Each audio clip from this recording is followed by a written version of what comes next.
Okay, so welcome everyone. We're here with the text of A Course in Miracles.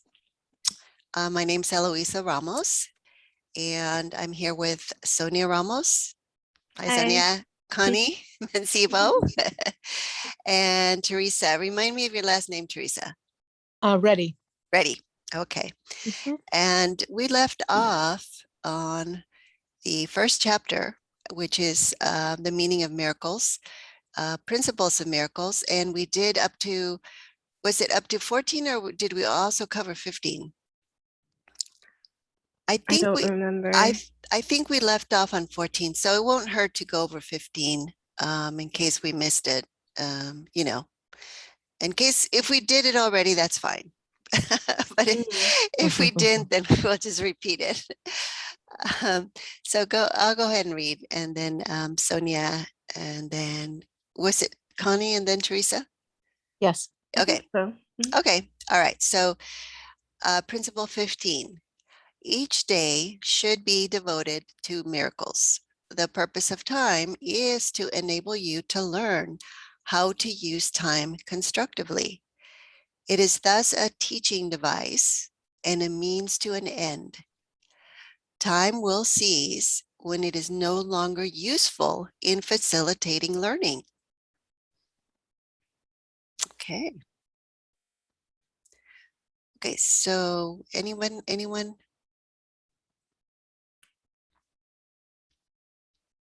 so What? we're just, Yeah, what?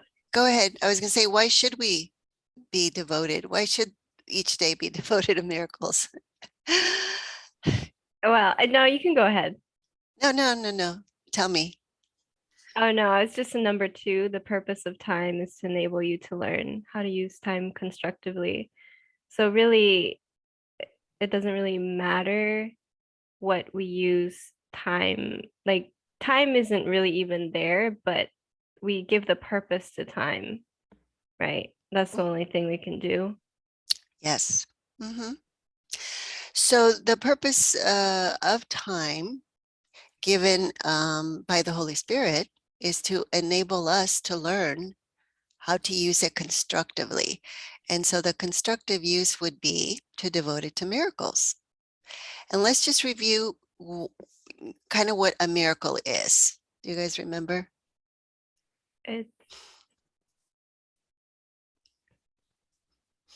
It's a correction to the error. Yes. So it's what we're here to learn, right? That's why the purpose of time is for healing, which is enables us to learn.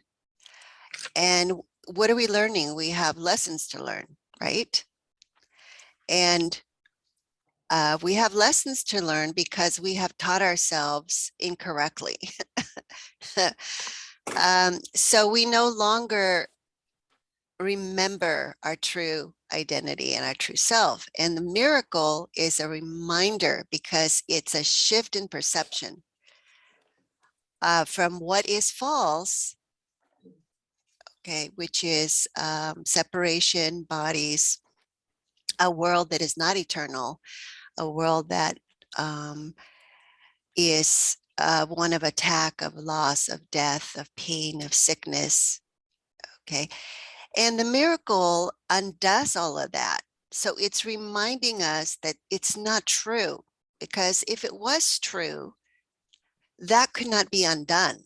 And that's what healing is, because, and remember that it's happening, the healing is happening in the mind, because the mind is the one that is perceiving and believing what is false to be true.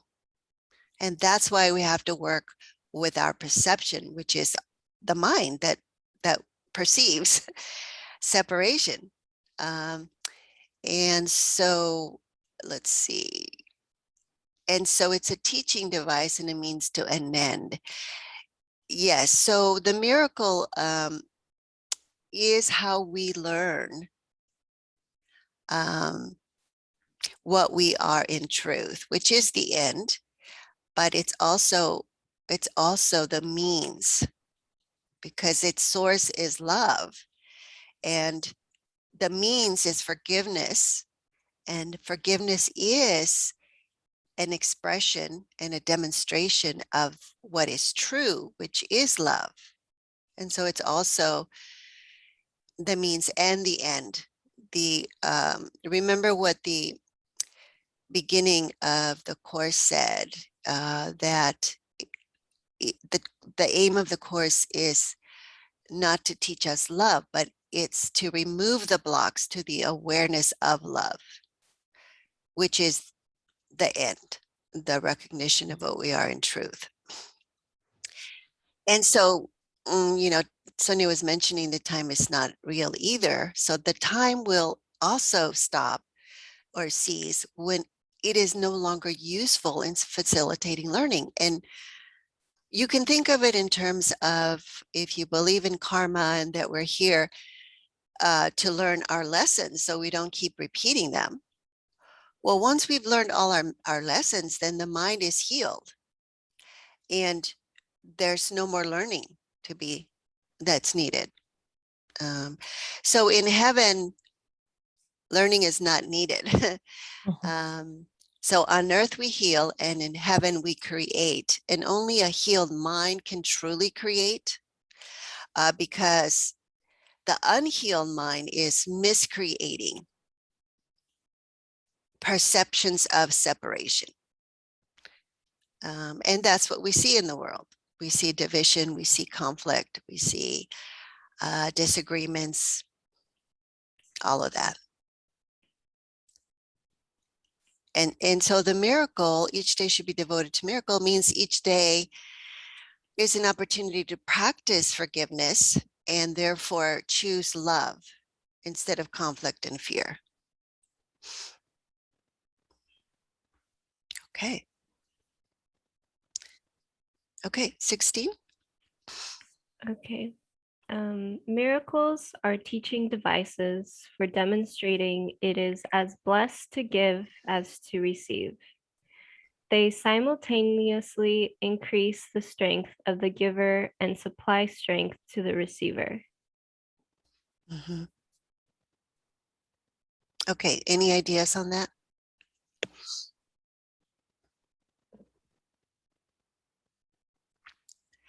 They're Okay, saying the giving and receiving are the same thing, that's right. essentially.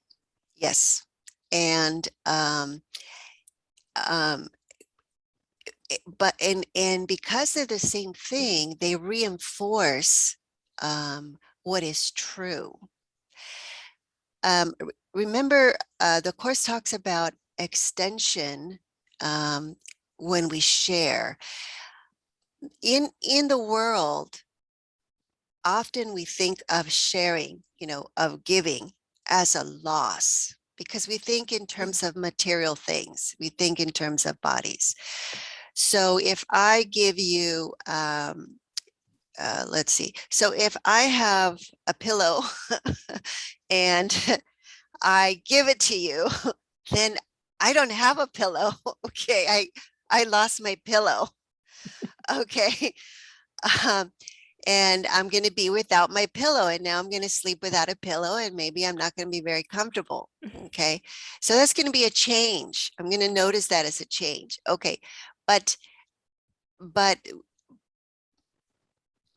when I give you an idea that is true, and I share that idea with you, okay, and it's uplifting, okay, or it's it brings you harmony, it brings you peace. It's an idea that we can what's the word, feel good.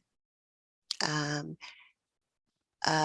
in sharing that idea, I also resonate with it and receive it back. Okay, because when you receive it, you also resonate with it, and it increases in you and it increases in me. So that's why they simultaneously increase the strength of the giver and supply strength to the receiver,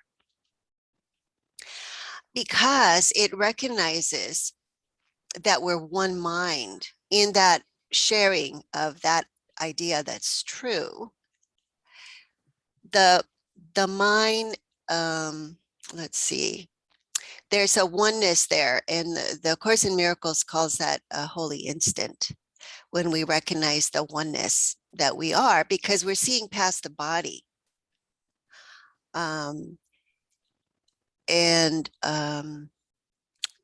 Let's see, and that's when we do that, we are it's a miracle, because we are teaching and demonstrating how blessed it is to give as to receive, because it's not a loss, it's actually increases. So the love, the vibration of the love, which is our true essence, becomes stronger. I think that's why these classes are so valuable, because that's exactly what we're doing in our classes together. We're, amping it up. Yeah, and that's very supportive, because when we sit down and watch the news, or when we sit down and maybe talk to somebody else, we're going to be hearing a lot of what is not true, which is division and conflict and fear and pain and suffering and death. And that also can influence us if we believe it. And because it's so widely accepted as true, it does have there is sort of a, what's the word? We tend to think that because so many people see it that way, it must be true. Yeah. You see, so it can get confusing. So it's very helpful to have the support of the practicing the miracle, the principles and the lessons, but also to know that other people are also practicing that. Yeah. The importance of being with our mighty companions Yes. that are supporting the Course, I think is really important, with so much other stuff going on. We think is going on out there, and appears to be, but it is important to have a good support system of truth. Yes. Yeah. Okay, so let's see. Okay. 17. Yeah. Okay. Miracles transcend the body. They are sudden shifts into invisibility, away from the bodily level. That is why they heal. Kind of tags along to what you were just saying, Eloisa, about in 16. Yeah, there's shifts that we can just feel in the mind, or notice in the mind, the one mind. I'll let you take a stab at this. Yeah, Connie, you're on the right track there, because because our perception is going to be either true or it's going to be false. And the miracle is that shift when we are perceiving conflict or attack, but we say, wait a minute, this, I'm going to forgive, and I will see this differently. And that's one of the lessons. And so that's the power of those lessons, is that when you're in a situation, though, if you practice those lessons enough, they just kind of come to you. And then it makes you pause and say, okay, wait a minute. Yes, I have the choice. I can, I don't have to go into blame. I don't have to defend. I can just forgive. and trust that I'm going to see this differently. And when I do that, I am allowing the miracle to show me that what I'm seeing is not an attack, that it's my own mind that is causal. And so it clears up the level confusion of perceiving that things outside of me in the world that are separate from me, the perception of separation, can attack me, can have impact and effect on me. Because at that point, I'm believing I'm a body. So the miracle transcends that identification with the body.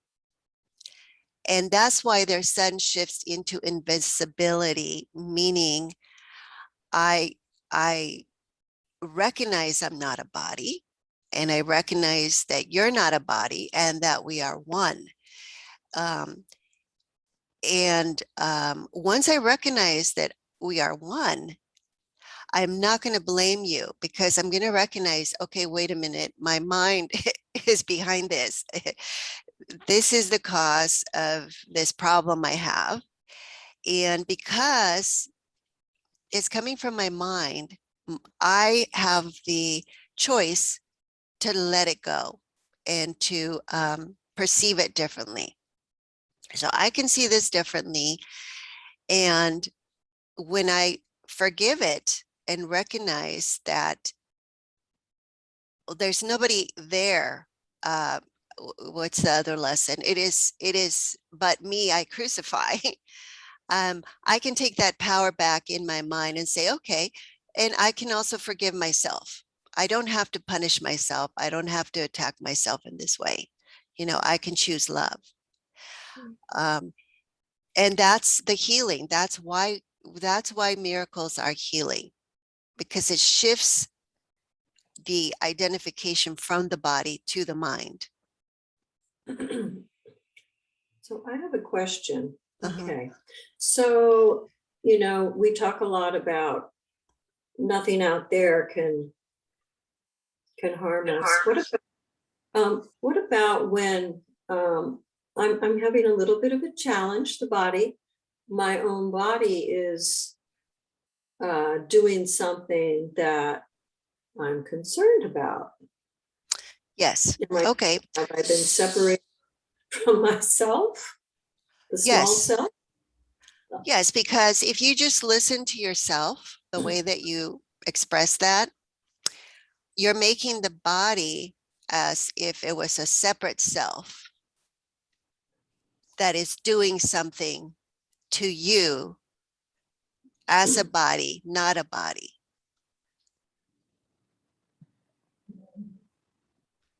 The body is a separate self, as a body, not a body. That's a bit confusing. Yes, it is. Okay, so if you repeat that, if you say, okay, what about when, and say that again. Okay, what about when it seems the body is attacking itself? Okay, all right. So here you use the word seems. First of all, you didn't use that word before. Okay, so part of you recognize something there. Okay. Okay, so it seems the body is attacking itself, maybe like an autoimmune reaction or something. Yes. Okay, it's attacking itself. It's the blood. Okay, all right. Things are haywire.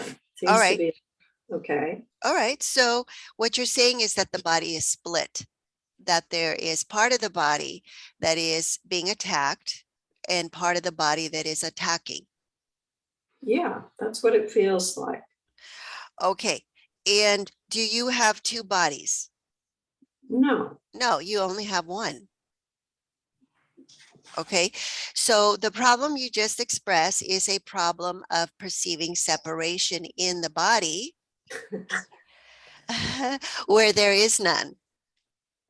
Oh, that's so wild. Okay, perceiving an additional body.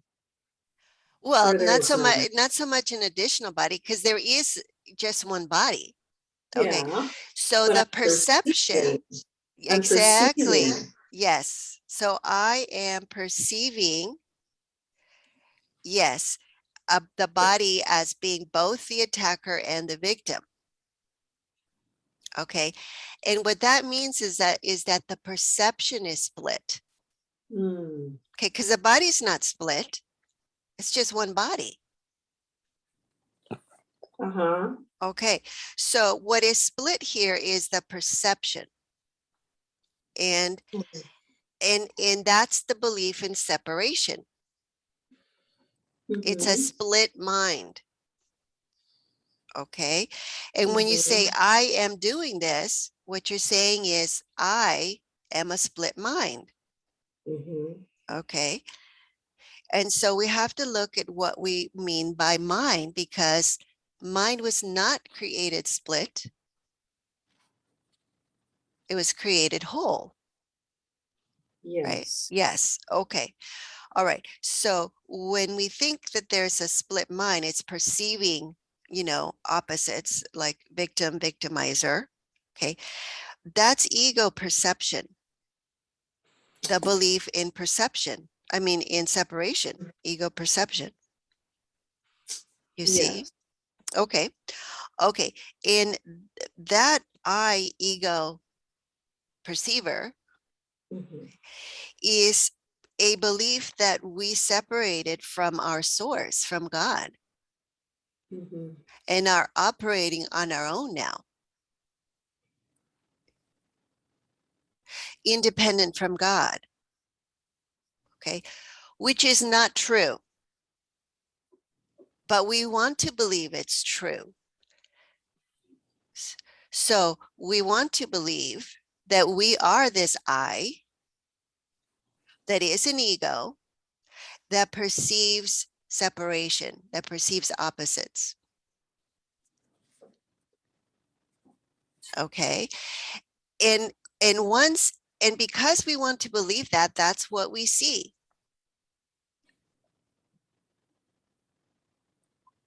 Well, I didn't think that I was still believing that, but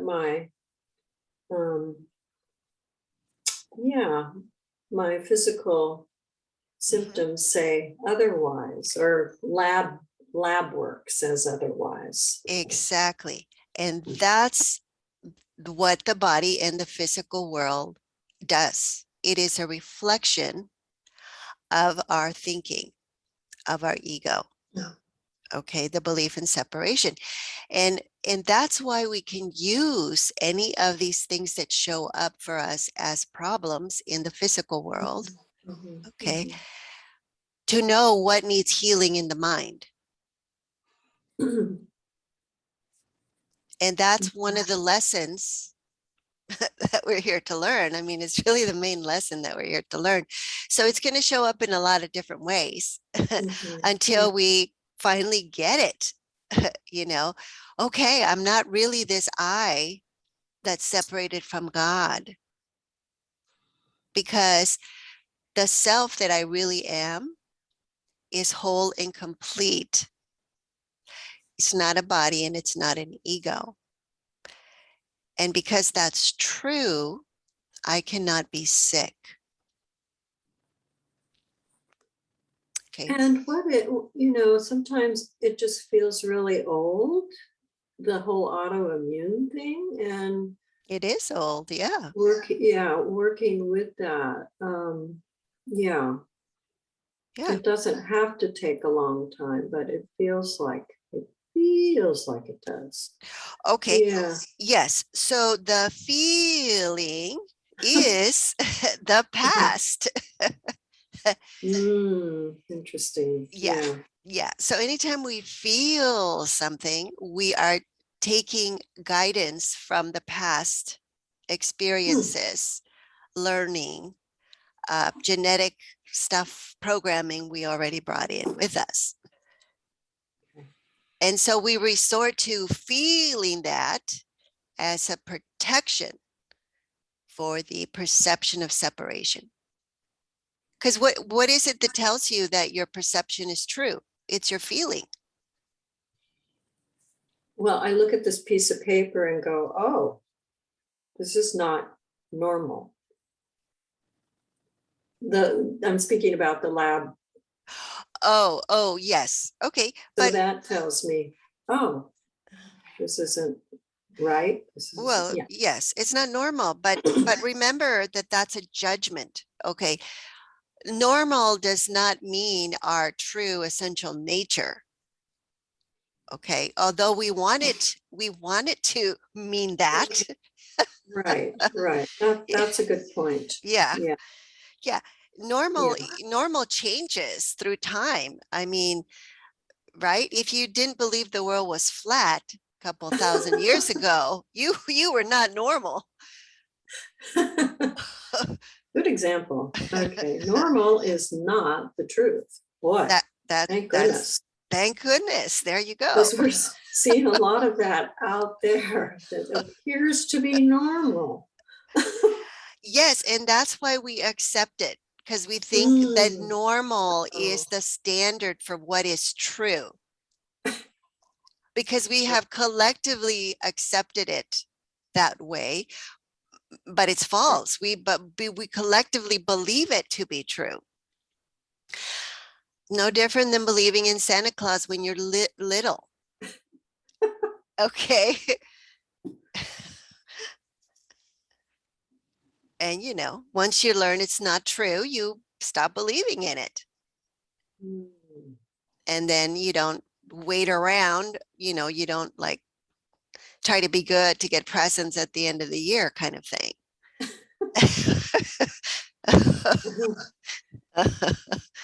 Did you do that, Sonia? Actually, when I was little, there was something called the Santo Reyes, but I knew, and the Tooth Fairy too, I knew that it was just too fast. There was no way that the Tooth Fairy could do that. So eventually I was like, this is a sham. Okay, it's not true, so stop believing it. Yeah. Yeah.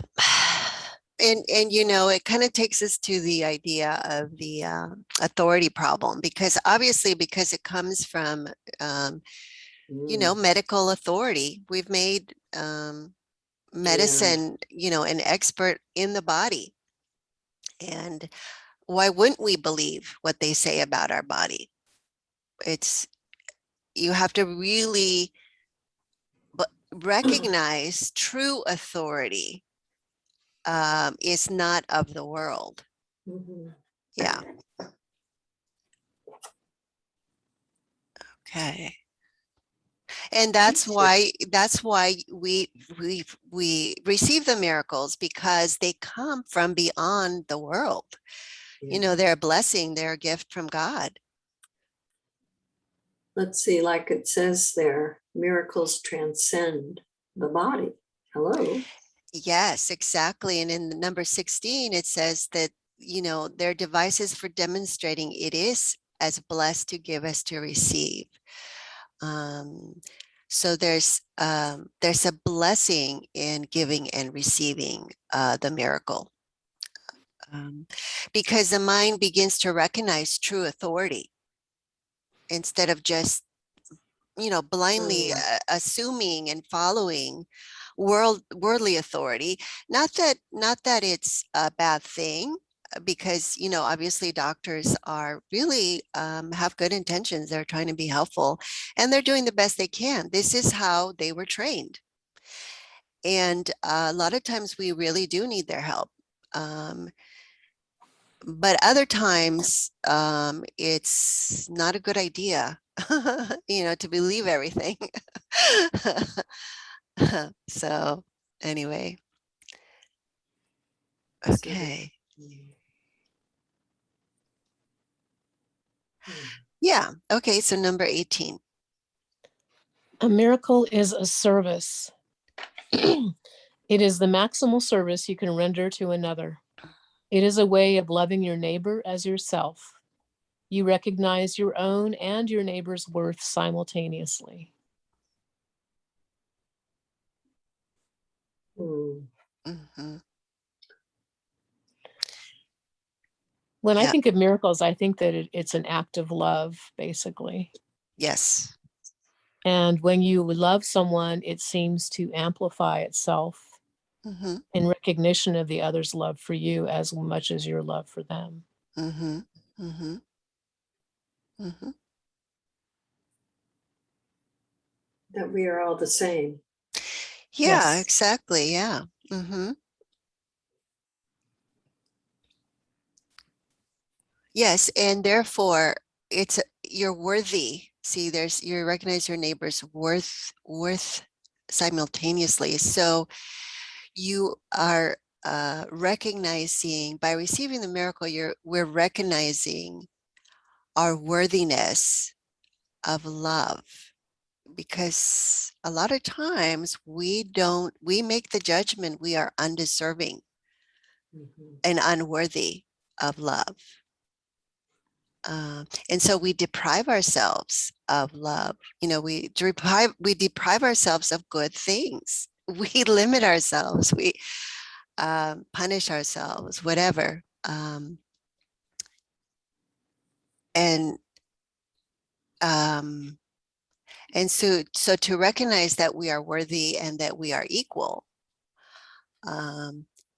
is to recognize our true nature as God created us.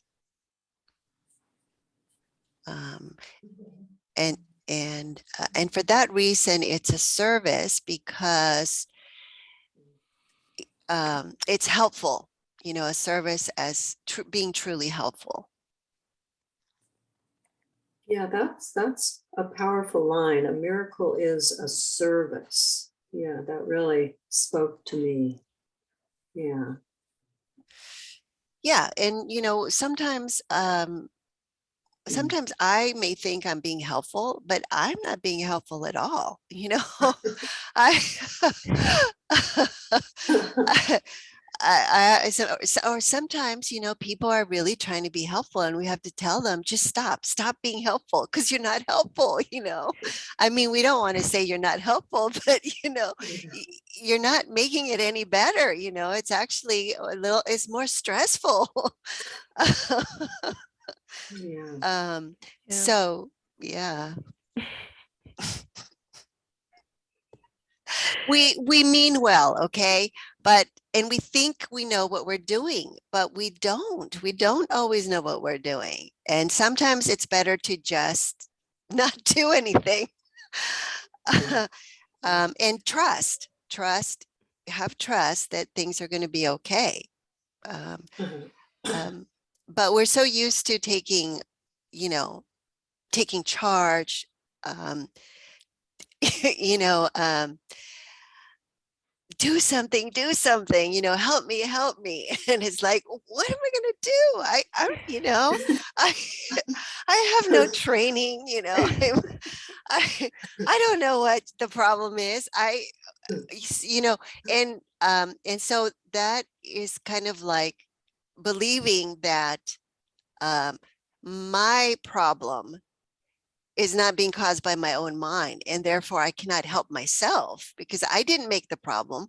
So now I'm trying to get someone else to fix my own problem because I'm not taking responsibility for my mind making the problem in the first place. Yeah. Yeah, that's big.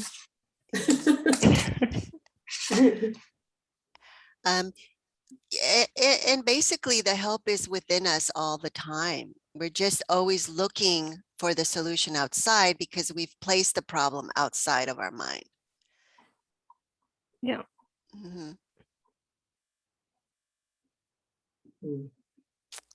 Okay, so let's see, 19, my turn. So miracles make minds one in God. They depend on cooperation because the sonship is the sum of all that God created. So miracles therefore reflect the laws of eternity, not of time.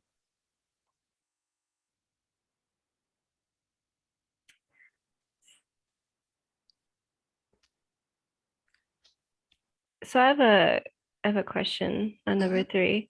So miracles therefore reflect the laws of eternity, not of time. So it's not of time because time is limited and therefore there's lack, there's scarcity.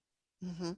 So since the laws of eternity would basically be abundance and recognizing that everyone is my brother, essentially. Mhm. So because they're my brother, there's no separation. So that's Mhm. basically the law of eternity. It's just love. Yes, and it's love in giving and receiving. Right. In Yeah. abundance, right? Yeah. Mm, hmm okay.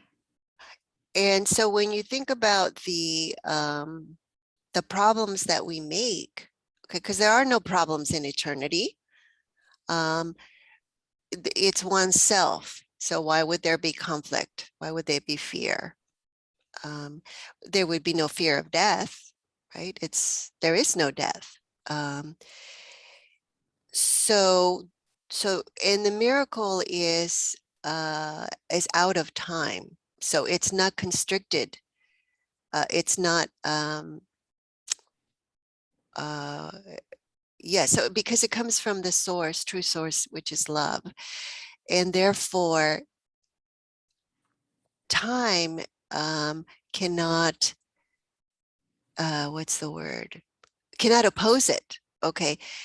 However, you know, you might say, well, then why don't I see miracles every day? Well, see, number two, they depend on cooperation. Okay, because the sonship is the sum of all that God created. Okay, so how do I not cooperate? Well, I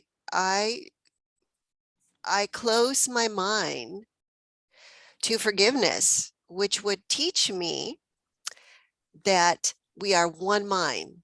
See, mind's one in God. So I'm closing my mind. I'm denying the truth of what we are. And if I deny the truth of what we are, then I am not cooperating, quote unquote, you know, with the will of God. Okay. And of course, that's not really possible because we cannot oppose in truth the will of God. However, God does not impose anything on us. We were created free, and therefore that's why the cooperation is needed, is the miracle depends on the correct cooperation because the sonship is the sum of all that God created. So we are one creation. And if we don't recognize that one creation, we are stuck in the belief in separation, and that's fear. So it's a choice that we are making to believe in fear, and we close off the awareness of love, not because it's not there, and not because we really have attacked it, but simply because we have closed our mind. We can't believe both, you know. We can't believe fear and we at the same time that we believe love. Um, so we cannot perceive both. We cannot have true perception and false perception at the same time, even though we really try to reconcile that, you know. It gets very, very confusing. So yeah. Could you say that the cooperation then you could have it be synonymous with the little willingness then? Yes, Okay. exactly. And how do we demonstrate the little willingness? What do we practice? Forgiveness. Yes. Yeah, we practice forgiveness. And what we're doing when we're practicing forgiveness is we are co-creating with God, which is true creation, not miscreation of ourselves, the separate ego, making things that are not eternal. Mhm. Yeah. So what we're doing is we're sharing ideas that are true and perceiving with the Holy Spirit as vision of innocence that is beyond the body, to the true self that has never changed from how God created it. Holy mind, one holy mind. Yeah. Okay, number 20. Sonia? Okay. Miracles reawaken the awareness that the spirit, not the body, is the altar of truth.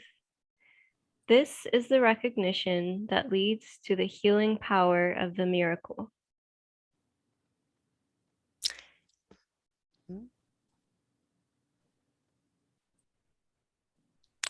Okay, anything there?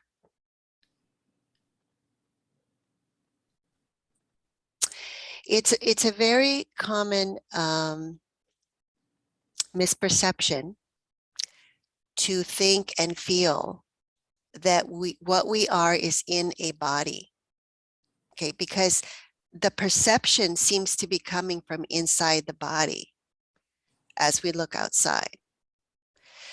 So a lot of religious teachings will tell you that the body is a holy temple for spirit. Okay, but the body is not eternal, and spirit is eternal. And that's a way to try to reconcile the eternal with the non-eternal. And what the Course says is that's not possible. I mean, they're two realms that cannot combine, because one is truth and one is not. And so that's what the miracle reawakens, is that awareness that the spirit, not the body, is the altar of truth, which is the Christ mind, the one holy mind. And it's not in the body, it's out of time, in the mind of God. We have not left the mind of God, but it sure feels that way. And so we go back to trusting our sensory data, okay, because the experience of external stimulation is the sense that the brain is the mind, and it's processing and interpreting all this data that is separate from it, but it's a body, and the brain's a body. So we have the same idea we started with when Connie was talking about, the body attacking the body. So we have that split in body there. And when we when we recognize that the split is actually a belief in separation, and we let that go, that recognition is what leads to the healing power of the miracle, because we're no longer identified to the ego or the body. We become aware of spirit, which is one with everyone. Eternal, that would be our eternal nature, spirit, as how God created us.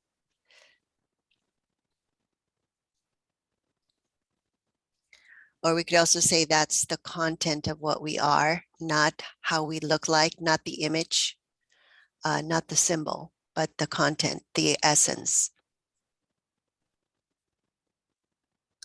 And by the way, sometimes we confuse the spirit with energy. So we think that energy is the essence, but even energy has a positive and a negative to it.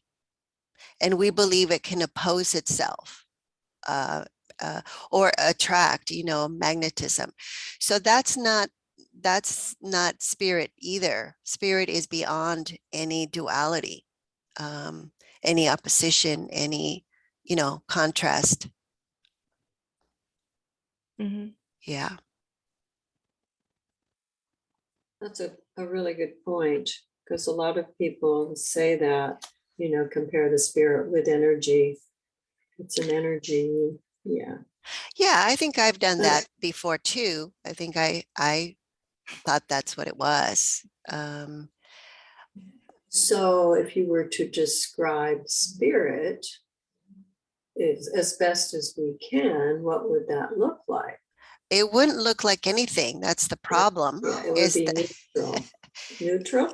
It would be non-duality, because because non-duality has nothing that is outside of itself, because there's nothing to oppose it. Is one. It's oneness. It's wholeness.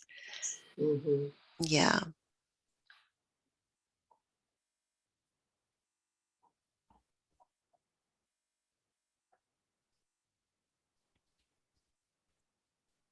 Okay, 21. Connie? Yeah. Oh, I think Sonia went. Did you go, Sonia? I just went. Oh, I'm sorry. Let's see. So we are on 21. Miracles are natural signs of forgiveness. Through miracles, you accept God's forgiveness by extending it to others.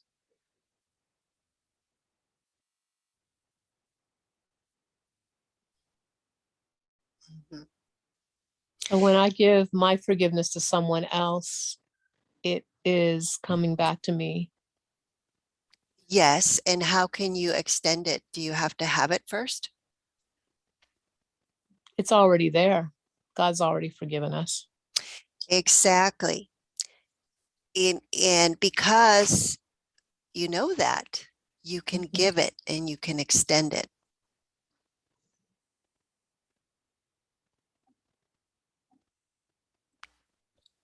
And that goes back to the wordiness thing about, am I really forgiven? Am I really worthy? Yeah. So the doubt enters, and that's fear. Yes. Yes. And that puts us in what the Course calls the wrong mind, which is really a thought system that is false. Not that it's bad, because it's not true. So it doesn't have any real effects. But because we believe it, we give it power to have effects. And that's what the forgiveness does. It undoes the effects we thought were real and made real by our belief in separation, by believing that we can condemn.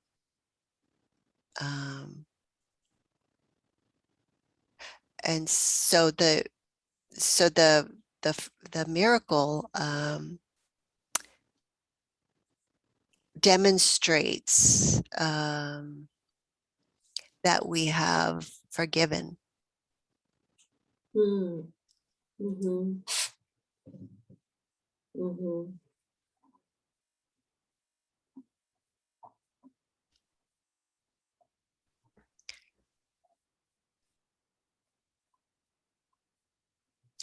Okay, 22. Miracles are associated with fear only because of the belief that darkness can hide. You believe that what your physical eyes cannot see does not exist. This leads to a denial of spiritual sight.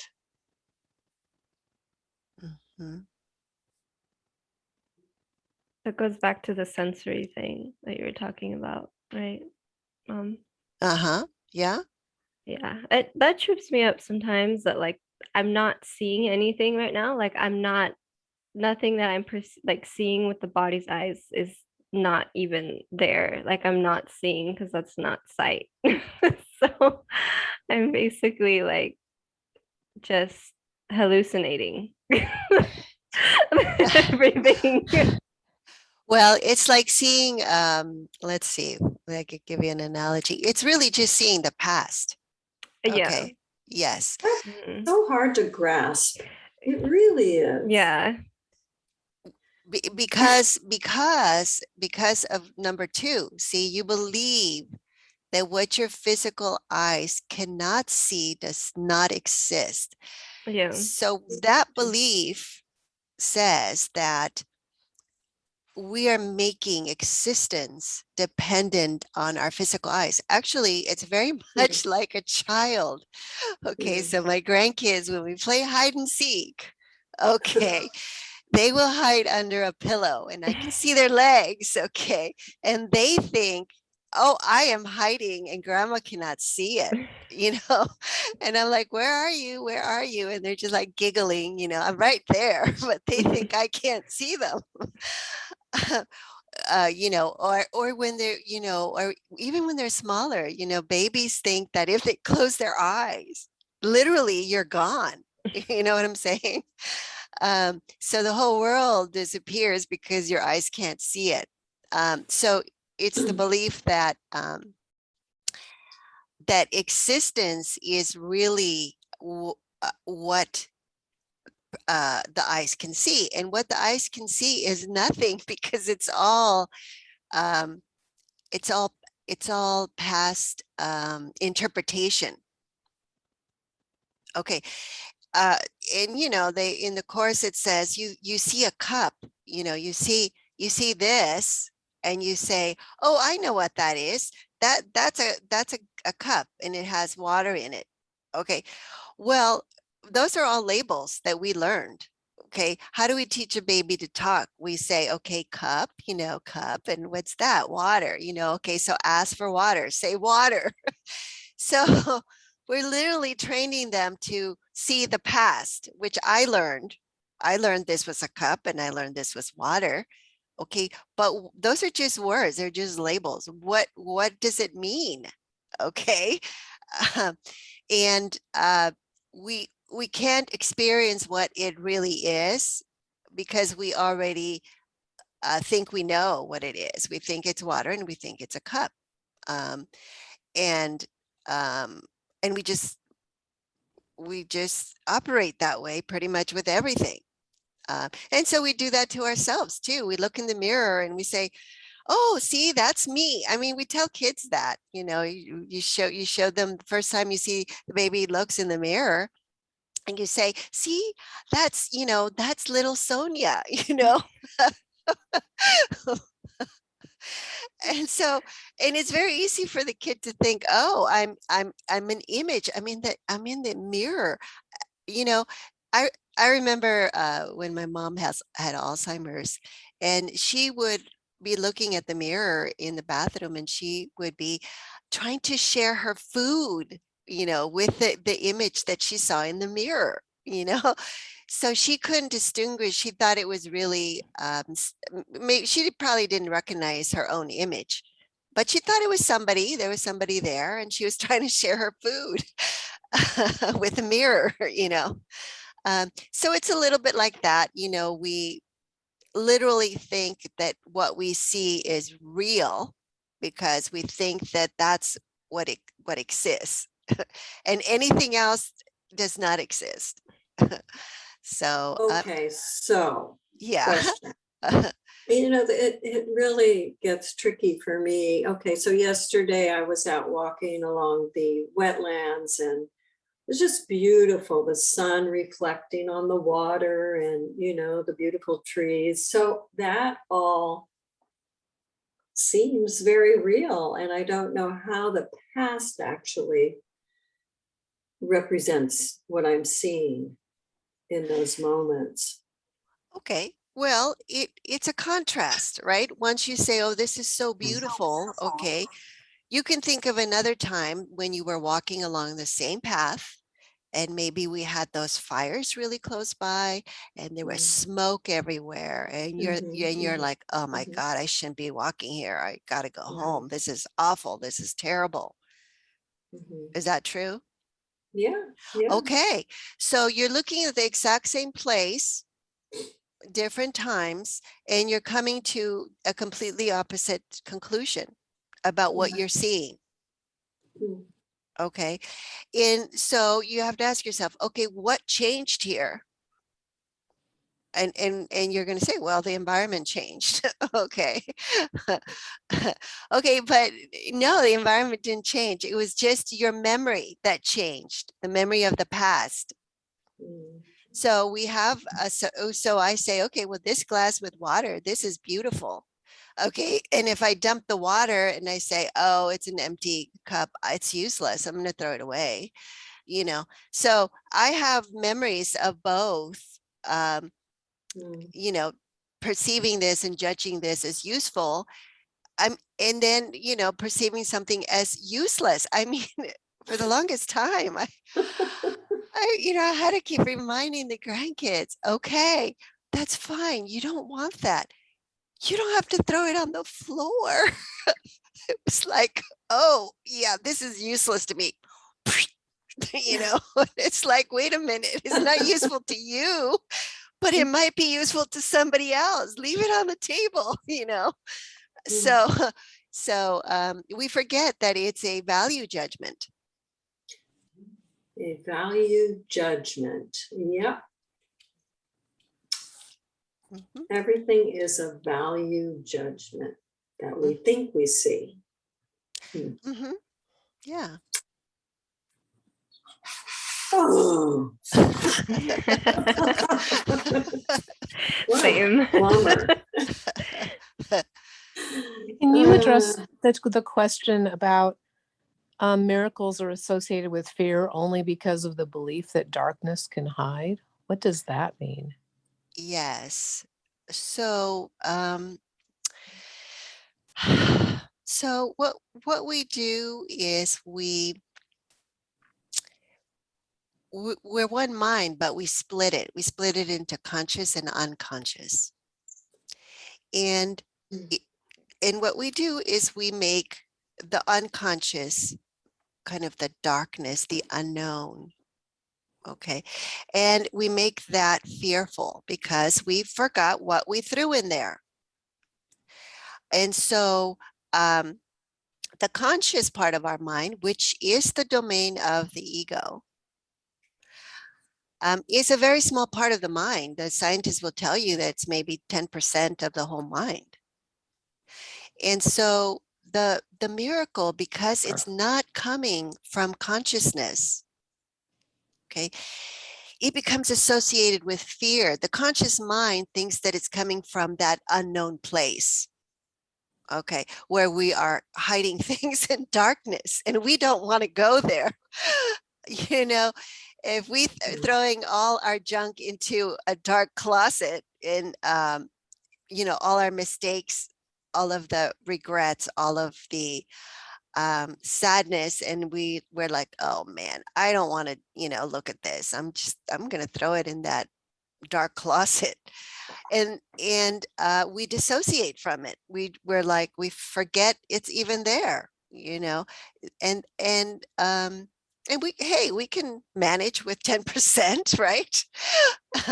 Except that it comes up, you know, it comes up in dreams, nightmares, you know, or it comes up in other ways. You know, we're in a situation and we hear something in the news and it's like, oh my God, you know, that's like horrible. So it tends to want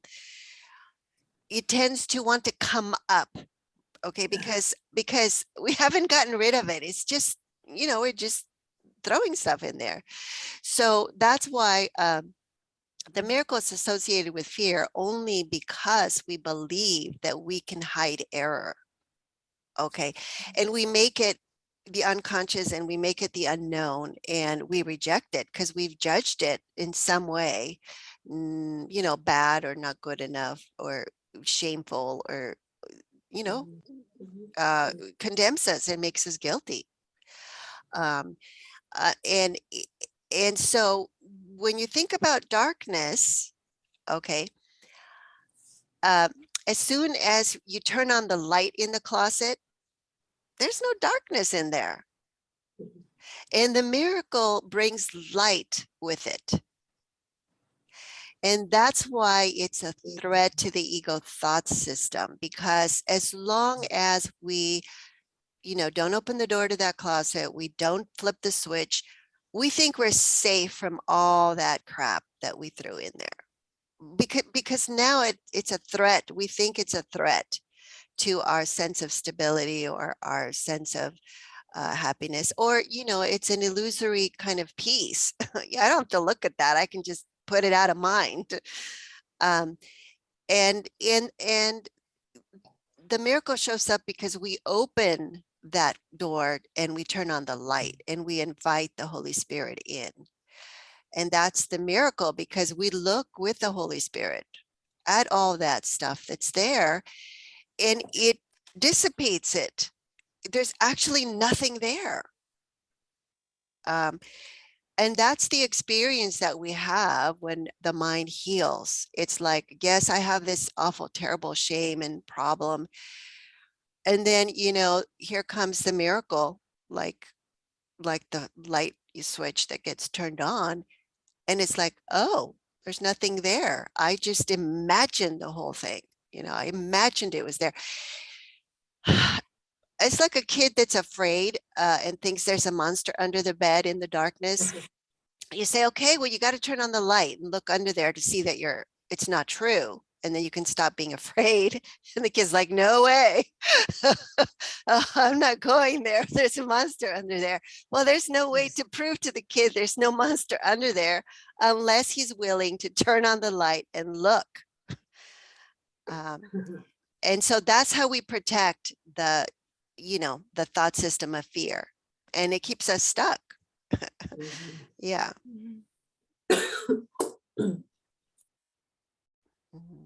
Let's see. Okay, I think it's my turn, right? Miracles. Okay, 23. Miracles rearrange perception and place all levels in true perspective. This is healing because sickness comes from confusing the levels. Okay, and we're going to learn about confusing the levels. I don't remember what chapter that's in. It's in one of the first 5 chapters. So do you remember anything about the levels? Rearranging perception? Yeah, a little bit. What do you remember, Do Connie? you want to talk about that first? If you want, or you can talk about it first. Well, like you were talking about earlier, well, the ego level, and then there's, well, first the mind splits off into right and wrong perspectives. I think I'll let you just take it. I know what I want to say, but it's not coming out very clear. Okay, so and you're the different levels of consciousness and. Yeah. So the course talks about levels in separation. First level was consciousness, and it goes on from there, just splitting. But the main idea when it comes to healing, and what happens is that those levels are meaningless to one another because we've split them up. They're meaningless to one another, so we can't see that they're all connected. Okay, and that they're all the same, one problem of separation. Okay, but the one problem of separation, okay, is a belief that implies that once we separated, we attacked God, and because we attacked God, we are now actually greater than God.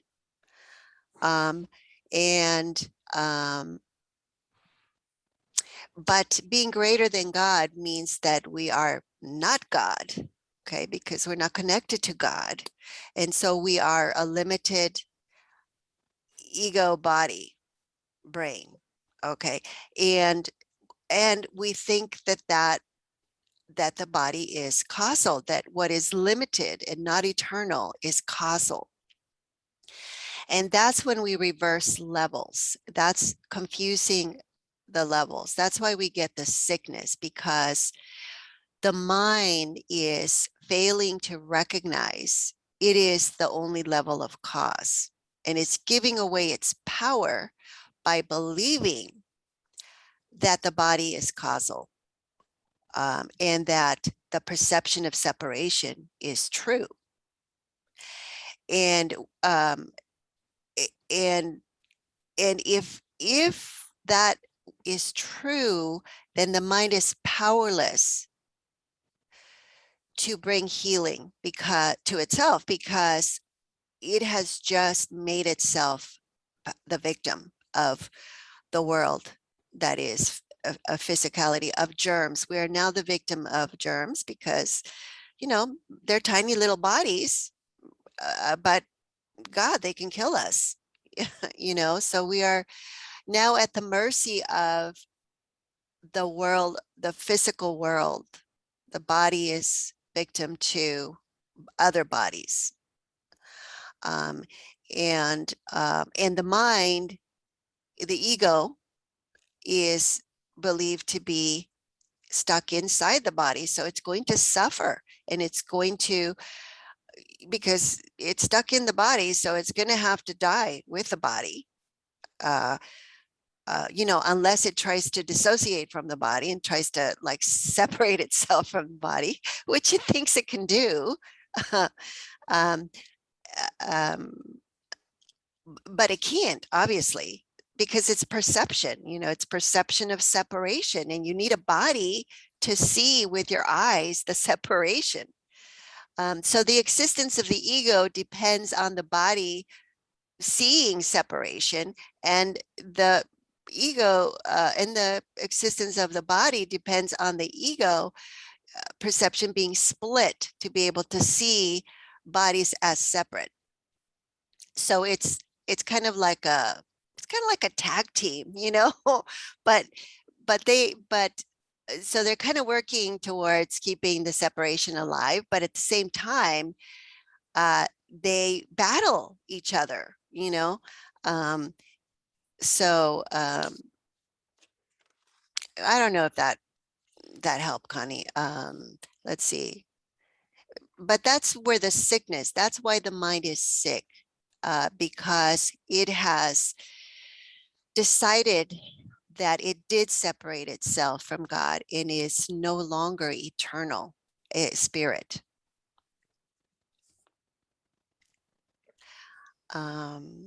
And it's giving causality. That's a belief in magic, basically, when we confuse the levels. We give power to substances, that's why the placebo effect works. Okay, because we give it power as a substance, as a body, to heal the body, which we identify with the brain as the ego inside the body. So it basically just boils down to level confusion and the cause and effect, right? Because I'm saying, oh, this pill is the cause of me sleeping better, or whatever it is, right? Yeah. So that's the levels. Yeah. And that's fine, but we need to recognize that we're giving belief, and that's the power that's really affecting the outcome. It's not the substance itself, or we wouldn't have the placebo effect. So really, you could say the miracles rearrange perception and place all levels in true perspective is giving back the power to the original source rather than the body or whatever other levels the ego split off. Yes. So it puts you back in the driver's seat as mind and spirit. Okay. The mind is a decision maker, and the decision maker can decide to believe in spirit as an identity or in the body as an identity. And one is going to be very limiting, and there's going to be a lot of suffering associated with it, because we're going to have to experience the effects of what we believe. even if it's not true, because we're making it true by giving it belief. Yeah. Yeah, and the body has to take instructions from our thoughts. The body cannot distinguish a true thought from a false thought. Okay, that's the mind that decides what it wants to believe. And so it will have effects on the body because those are just instructions to the body. Yeah. Yep.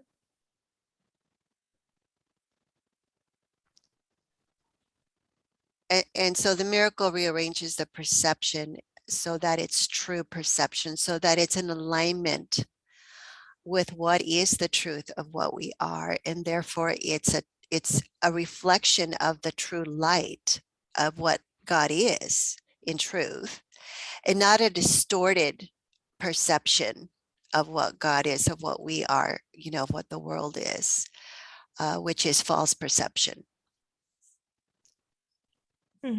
And which is going to show up in the body and in what we experience at the physical level. Either one.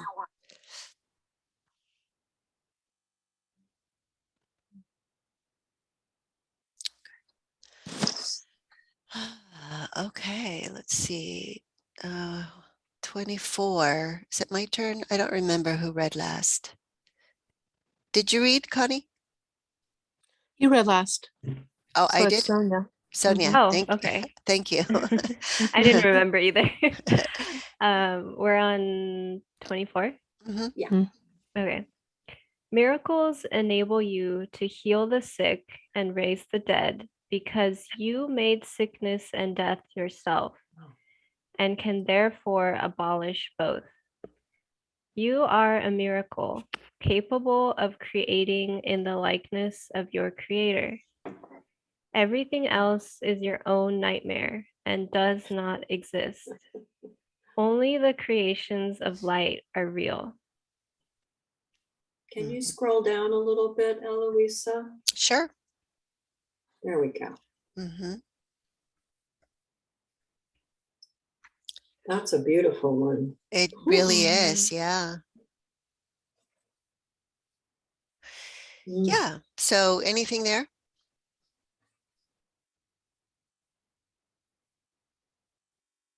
Wow. Yeah. And so, number 4, only the creations of light are real, because when you think about darkness, okay, darkness does not exist in and of itself. So if we think about, what we experience as nighttime here, okay, it's only because the earth is rotating and it gets in the way of the sunlight. So the sunlight's always shining in the sun 24 hours. But half of that time we experience darkness. And the only reason why we experience darkness is because there's something in the way that's blocking the light, which is the earth itself. So half of the earth is daylight and half of the earth is dark. But the darkness itself does not give rise to itself. So the darkness itself is not causal. Only light is creative, which is the power of God, of love, of truth.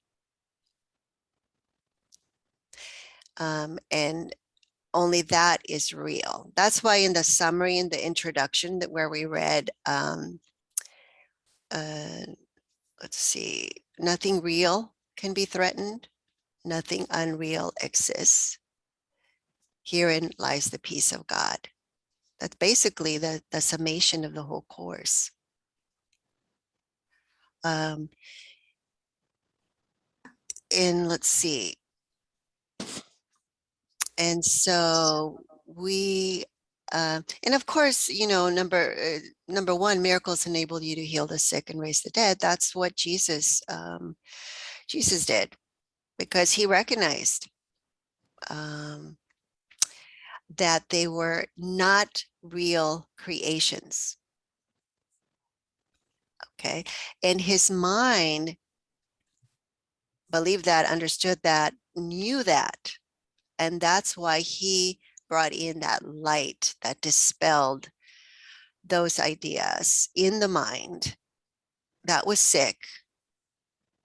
And voila, no darkness, no sickness, no death.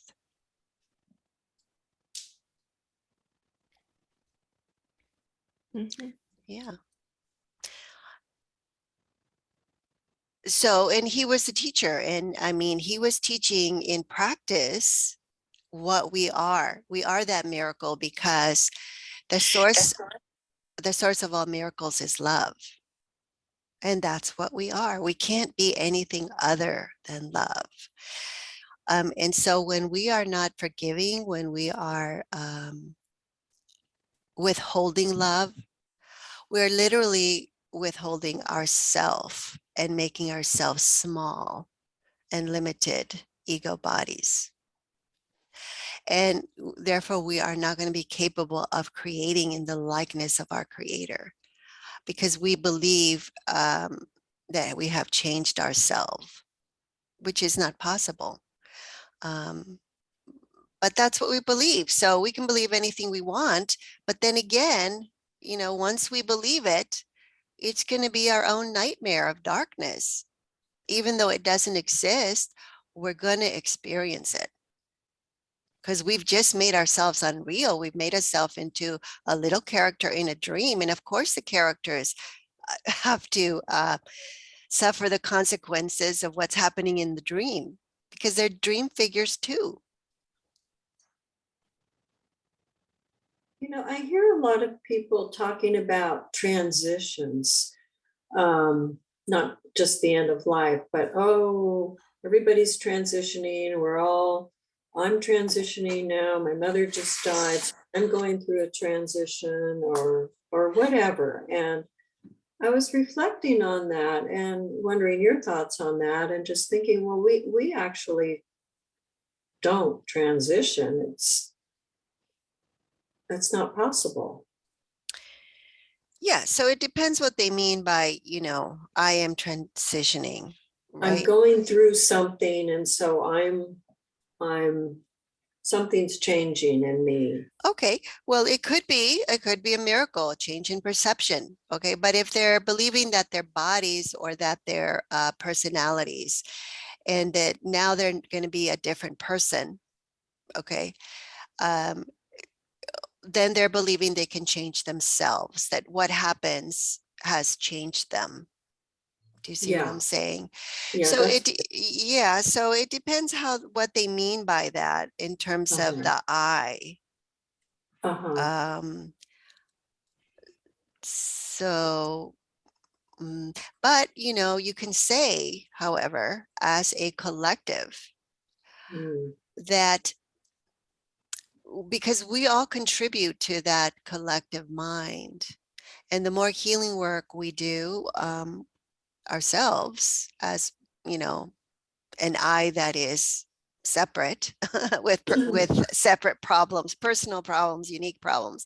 So the more we heal that and begin to recognize we're just one mind, that is opening the light to come into that one mind. So it is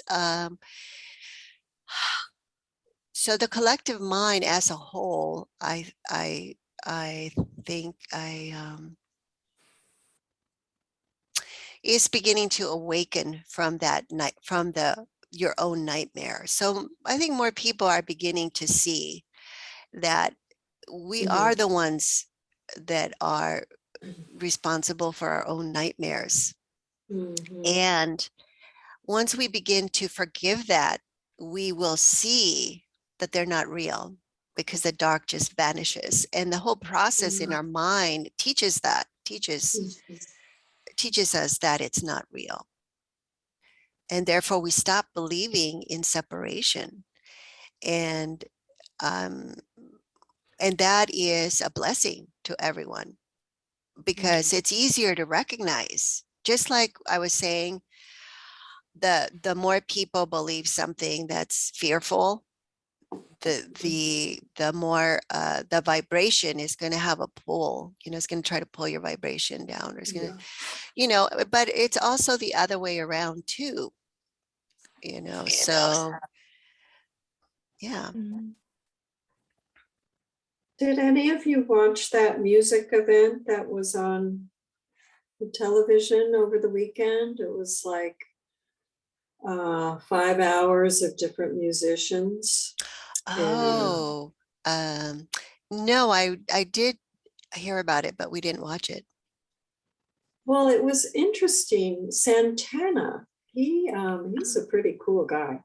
He's wow. He stopped by, and Anderson Cooper and another woman, I forget her name, was hosting, and he stopped by, and it was obviously no accident, because the things he was speaking of were just all about this kind of stuff. And he said that, there is no time, there's no gravity, and Anderson Cooper's like, It's getting blown. It caught his attention, but he was also just going on and on about the collective consciousness and the reaching for the higher vibrations. But he also complimented Anderson Cooper and another talk show person, and how he appreciates that they are trying to collectively raise the vibrations by their interviews and things like that.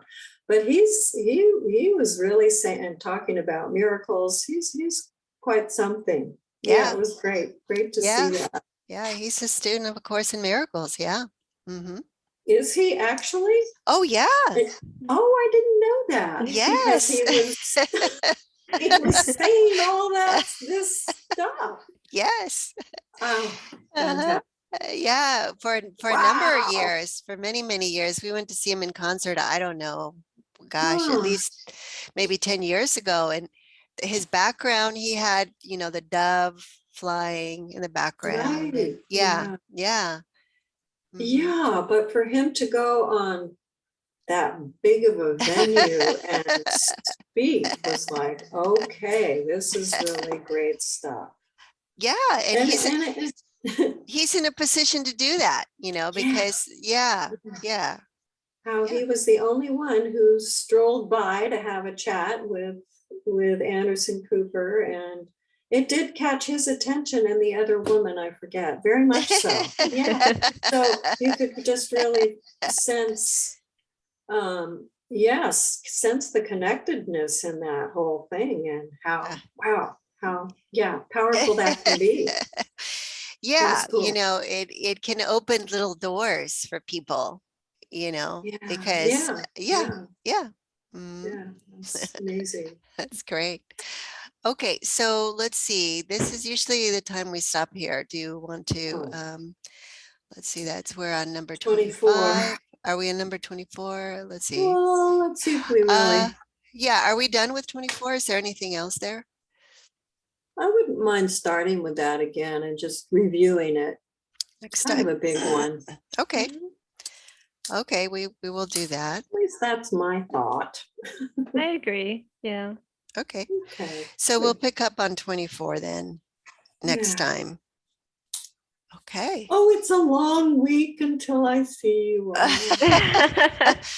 Yes, but remember, we don't have to see each other to know we're together, right? There's one mind. Yes. Okay. So, yep. Enjoy your week, and we'll see you on Monday. All right. Next time. Bye. Yeah. Bye. Okay. Bye. Bye, Teresa. Bye, everyone. Bye. Bye.